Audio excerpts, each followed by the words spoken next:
అధ్యక్ష. Thank you. Srinivasarao గారు.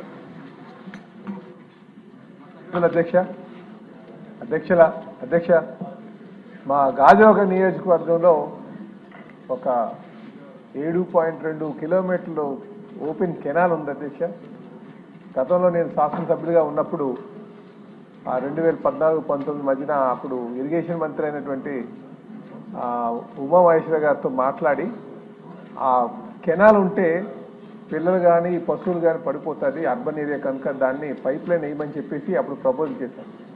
అయితే ఆ పైప్ లైన్ ఇప్పుడు శాంక్షన్ అయింది నిమ్మల రామానాయుడు గారు మంత్రి గారు ఆధ్వర్యంలో. అయితే ఆ పైప్ లైన్ వేస్తున్నారు అధ్యక్ష, వేస్తున్నారు కానీ రేపు ఆ పైప్ లైన్ వేసిన తర్వాత ఆ బౌండరీస్ కానీ ఫిక్స్ చేయకపోతే అర్బన్ ఏరియా కనుక అది మళ్ళీ ఆక్యుపేషన్కి గురైపోతుంది, ఎంక్రోచ్మెంట్కి గురైపోయే ప్రమాదం ఉంది. కనుక నేను మీ ద్వారా మంత్రివర్యులకి తెలియజేసేది ఏంటంటే ఆ పైప్ లైన్ వేసిన తర్వాత ఆ మట్టి ఫిల్అప్ చేసి ఆ బౌండరీ ఫిక్స్ చేస్తే ఫర్దర్గా ఎంక్రోచ్మెంట్ కాకుండా ఉంటుంది. ఎందుకంటే రేపు మనకి ఏలేరు నుంచి వచ్చే కాలువ ఉన్నా లేకపోతే మనకి పోలవరం నుంచి వచ్చేటువంటి కాలువ దేనికి కనెక్ట్ అవుతుంది అధ్యక్ష. కనుకనే దాని ఎంక్రోచ్మెంట్ కాకుండా ఆ బౌండరీ ఫిక్స్ చేసి దానికి చిన్న ఒక ఫౌండేషన్ లాగా చిన్న వాల్ కడితే రేపు అది మనం వాకింగ్ ట్రాక్ కింద పెట్టుకోవచ్చు, భవిష్యత్తులో ఎంక్రోచ్మెంట్ కాకుండా ఉంటుందని అన్నది నా ఉద్దేశం అధ్యక్ష. అది తమరు ద్వారా తెలియజేస్తాను. మంచి ఆలోచన. బొబ్బిలి రాజా గారు.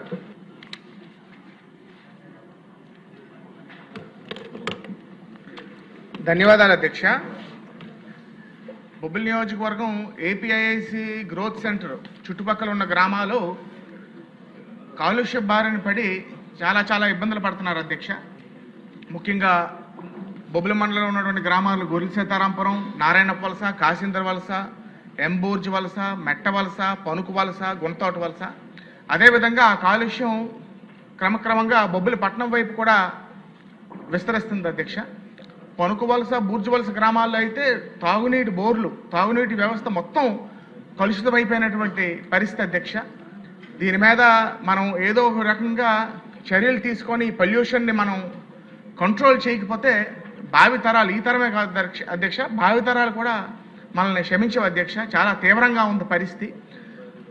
గ్రామస్తులు ఎవరైనా కాలుష్యం ఎక్కువ ఉందని కొన్ని ఫ్యాక్టరీస్ని ప్రశ్నిస్తే మాకేముంది మేము మూసుకొని వెళ్ళిపోతాం, మీరే ఉద్యోగాలు లేకుండా అయిపోతారన్నటువంటి సమస్య, నిర్లక్ష్య సమాధానాలు కూడా కొన్ని సంస్థలు చెప్పే పరిస్థితి అధ్యక్ష. ఎంతో త్యాగం చేసి తాతల నాటి కాలం వచ్చినటువంటి భూములు కారు చౌకగా అవాళ జలగం వెంగళరావు గారి పిలుపు మేరకి ఏపీఐసి గ్రోత్ సెంటర్కి ఇచ్చింది ఏదో పరిశ్రమలు మూసుకొని వెళ్ళిపోతే కాదు అధ్యక్ష. ప్రతి ఒక్కరికి మాలా కష్టపడకూడదు, మా పిల్లలకి మంచి ఉద్యోగాలు దక్కాలన్నటువంటి మంచి సంకల్పంతో, మంచి సదుద్దేశంతో భూములు ఇచ్చినటువంటి పరిస్థితి అధ్యక్ష. కాబట్టి దయచేసి ప్రభుత్వం వారు, పొల్యూషన్ కంట్రోల్ వారు ఒక హై లెవెల్ కమిటీ వేసి ఈ పొల్యూషన్ని కంట్రోల్ చేసి ప్రజల యొక్క ఆరోగ్యాలని కాపాడాలని తమ ద్వారా ప్రభుత్వాన్ని కోరుకుంటున్నాను అధ్యక్ష. ధన్యవాదాలు. బండారు శ్రావణ గారు. ధన్యవాదాలు అధ్యక్ష. సింగనమల నియోజకవర్గంలో పేద ప్రజలకు సంబంధించిన అత్యంత ముఖ్యమైన సమస్యను సభ దృష్టికి తీసుకొస్తున్నాను అధ్యక్ష.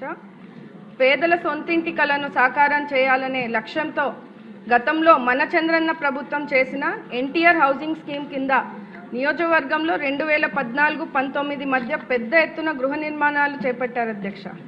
అయితే ఆ తర్వాత అధికారంలోకి వచ్చిన వైసీపీ ప్రభుత్వం రాజకీయ కక్షతో పూర్తయిన ఇల్లుల బిల్లులు ఆపేశారు అధ్యక్ష. ఈ పెండింగ్ బిల్లుల పరిష్కారంపై ఏమాత్రం దృష్టి పెట్టుకోకుండా ఎన్నో సంవత్సరాలుగా పేద లబ్ధిదారుల తీవ్రంగా ఇబ్బందులు పెడుతున్నారు అధ్యక్ష. తమ సొంత డబ్బులు ఖర్చు చేయడంతో పాటు అప్పులు చేసి ఇల్లు పూర్తి చేసుకున్న పేద కుటుంబాలు ఈరోజు ఎంతో ఇబ్బంది పడుతున్న పరిస్థితిని సభ దృష్టికి తెస్తున్నాను అధ్యక్ష. మొత్తం సింగనమల నియోజకవర్గంలో 1800 మంది పేద లబ్ధిదారుల బిల్స్ రావాల్సి ఉంది అధ్యక్ష. ఇది కేవలం గణాంకాలు కాదు అధ్యక్ష. ప్రతి సంఖ్య వెనుక ఒక పేద కుటుంబం ఉంది, ప్రతి పెండింగ్ బిల్లు వెనుక ఒక కుటుంబం చేసిన అప్పు ఉంది. ఎన్నో సంవత్సరాలుగా తమ సొంతింటి కోసం కష్టపడి పేద ప్రజల ఆశలు, ఆవేదన ఇందులో ఉన్నాయి అధ్యక్ష. గత వైసీపీ ప్రభుత్వంలో, తెలుగుదేశం ప్రభుత్వంలో కట్టిన బిల్లులు ఇవ్వకుండా, కొన్ని స్టార్ట్ అయిన ఇల్లులను కంప్లీట్ చేయనివ్వకుండా, అయితే కనీసం వైసీపీ ప్రభుత్వంలో శాంక్షన్ అయిన ఇల్లులు కట్టారంటే అది లేదు అధ్యక్ష. కనీసం ఒక్క ఇటుక కూడా వేయలేని పరిస్థితిని మనం చూసాం అధ్యక్ష. పేద ప్రజల సొంతింటి కలను గత ప్రభుత్వం నెరవేర్చకపోయింది అధ్యక్ష. ఇప్పుడు మన కూటమి ప్రభుత్వం మన చంద్రబాబు నాయుడు గారి పరిపాలనలో పేదల సొంతింటి కలను సాకారం చేస్తున్నాము. అయితే సంవత్సరాలుగా పెండింగ్ లో ఉన్న ఈ బిల్లులను పరిష్కరించాలని మీ ద్వారా మంత్రివర్యులను కోరుతున్నాను అధ్యక్ష. బొద్దల సుధీర్ గారు. కాళాశ్రీలో కాకుండా మొత్తం ఆంధ్రప్రదేశ్లో కూడా ముఖ్యమైన సమస్య ఈరోజు రీసర్వే 2019 నుంచి 24 వరకు అధ్యక్ష. మరి చూస్తే జగన్మోహన్ రెడ్డి ప్రభుత్వంలో తుగ్లక్ ప్రభుత్వం లాగా ఇష్టం ఉన్నట్టు నీ పేరు మీద పొలం నా పేరు మీద, నా పేరు మీద పొలం నీ పేరు మీద మార్చేశారు అధ్యక్ష. తర్వాత మనం వచ్చిన తర్వాత కూడా మళ్ళా కూడా రీసర్వే చేసాం. రీసర్వే చేసిన తర్వాత ఆ శాటిలైట్ ఏదైతే సర్వే చేశామో దాంట్లో కూడా ఇబ్బందులు వచ్చి ఇంకా కూడా చాలా మటుకు పాస్బుక్స్ కావని వాళ్ళు ఏవైతే రైతులకి మరి ఏవైతే పొలాలు ఉన్నాయో అది ఒక్కొక్క వాళ్ళ దాంట్లో అనేక మంది పేర్లు, ఇప్పుడు ఒక ఎల్లయ్య పేరు మీద మల్లయ్య, మల్లయ్య పేరు మీద ఎల్లయ్య వచ్చేసి ఈరోజు రైతులకి యూరియా కావచ్చు, సీడ్స్ కావచ్చు, లేదా తీసుకెళ్లి వాళ్ళ పెళ్లిలో, కూతురు పెళ్లిలో, కొడుకు పెళ్లిలో ఉండి తీసుకుపోయి బ్యాంకులో పెట్టుకొని వాళ్ళ సొంత భూమి మీద లోన్ తీసుకోవాలన్నా లేని పరిస్థితి అధ్యక్ష. తమరి ద్వారా నేను కోరేది ఏంటంటే దయచేసి ఇది అట్మోస్ట్ అర్జెన్సీ అధ్యక్ష. దయచేసి ఊర్లలో కూడా చాలా ఇబ్బంది పడుతున్నాం.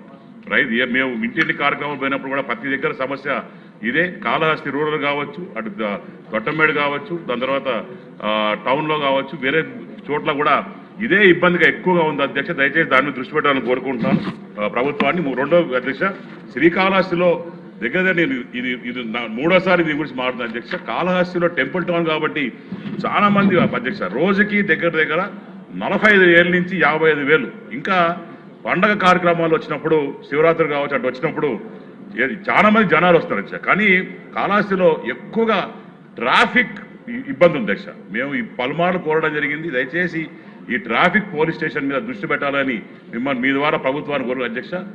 లాస్ట్ బట్ అధ్యక్ష, అసెంబ్లీలో ఇన్ని పుస్తకాలు వేస్తే అవసరం అధ్యక్ష. ఇవన్నీ పుస్తకాలు ఈ రకంగా అన్ని ఇస్తున్నారు. ఈ కాలంలో కూడా ఈ పుస్తకాలు ఇవ్వడం ఏంటి? ఈ కాలంలో కూడా మరి మీరు పెన్ డ్రైవ్ రూపంలో కానీ మీరు ఇగలితే బ్రహ్మాండంగా ఈరోజు టెక్నాలజీ వచ్చింది. బ్రహ్మాండంగా ఐప్యాడ్లు అవన్నీ ఇచ్చినాం.